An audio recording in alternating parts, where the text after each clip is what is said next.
maybe I'll just leave you on the pillow so you can hear my brilliance cascading. Well, get going, chop chop.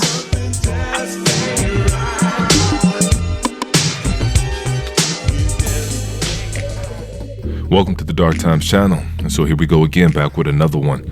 Before I get started, make sure you guys go ahead and hit that like button for me. And if you're not new to the channel and you enjoy the content on this channel, make sure you go ahead and hit that subscribe button for me as well. And so this is a subject that I gotta tread lightly on.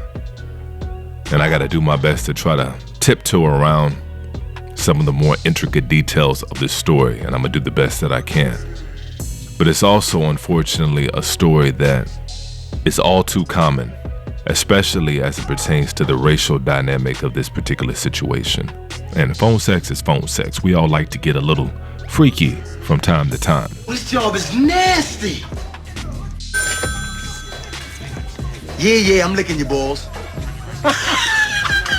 And so we have a former R-word survivor accusing the head coach of Michigan State football of having phone sex without her permission. Let's say he did that. She didn't have to stay on the phone the whole time. She could have hung that phone up at any time. But I guess she went to the university and said, you know, his voice was just so deep and black. It was like Barry White. I couldn't hang up the phone. And so I guess she went to the university and started crying those crocodile tears, allegedly. But who knows? But what we do know that there's phone records. Allegedly, there's phone records of Miss Tracy reaching out to Mr. Tucker, Coach Tucker, and calling him, initiating calls late at night, staying on the phone with him for over 30 minutes. I think the phone calls averaged anywhere from 30 to 40 minutes each time. We're talking about a span of 60 calls within a couple of months. And nobody talks on the phone that long anymore. I don't get a chance to talk on the phone to my mother that long. And some might say that kind of conversation is reserved for intimate couples or couples that are trying to get intimate. And so what the hell is she doing calling him late at night, staying on the phone for over 30 minutes? And so there was obviously some form of relationship. You might even say a romantic, or at the very least a flirtatious relationship. And so Coach Tucker, he's not even denying it. He's not even denying it. He's standing tall on his business. He said, yeah, I did it. And she was into it. She knew I did it. She sent me some pictures. She told me what it could look like. And I went ahead and took care of my business. Me and my wife have been estranged for several months. I'm a head coach of a football team. I don't have a lot of time for this and that. In a nutshell, that's basically what him and his legal team are saying. And I believe him. I believe him. Despite what the current climate is, believe all victims, I'm not really in that camp. I believe evidence and I believe facts.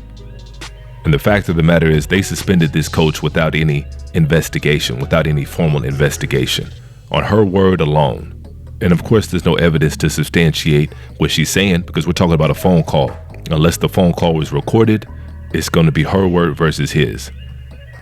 And what little investigation or what hearing that they're trying to have, according to Mr. Tucker's legal defense, is a sham. They're supposed to have a hearing coming up in October, and during this so-called hearing, his legal defense or his legal team is not allowed to share any evidence that could prove his innocence.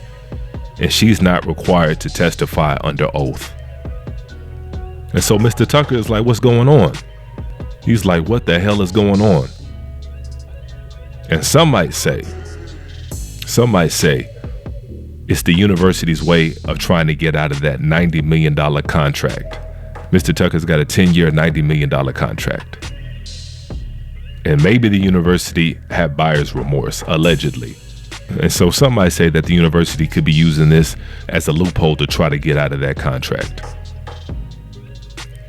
And I believe it. I believe it. But shame on him, because he should have never formed a relationship with somebody like this. He should have never really interacted with somebody like this. An individual that's alleged to have harmed before in this particular way is the last kind of female that you want to deal with, especially be talking on the phone with. that's the last individual that you want to have interaction with. You're talking about somebody who's an activist for this, somebody that it's her job to tell women how to deal with situations. It's her livelihood to go around the country empowering women and to tell them and coach them on what's appropriate and what's not appropriate, and all the little intricacies of what consent means these days. It used to be you met somebody, you hooked up, everything was all good. Y'all went out for drinks the night before, whatever happened, you did your little do, and then in the morning it was all good. That's not even the case anymore. They're saying now, if you're a male and you take a female out and y'all both have drinks and y'all do the do, the next day, if the female didn't verbally consent, well, that's a case. That's a case. And so you're dealing with a female like this, that it's their job to empower women to question their interactions. And so this is the last kind of female that you want to deal with.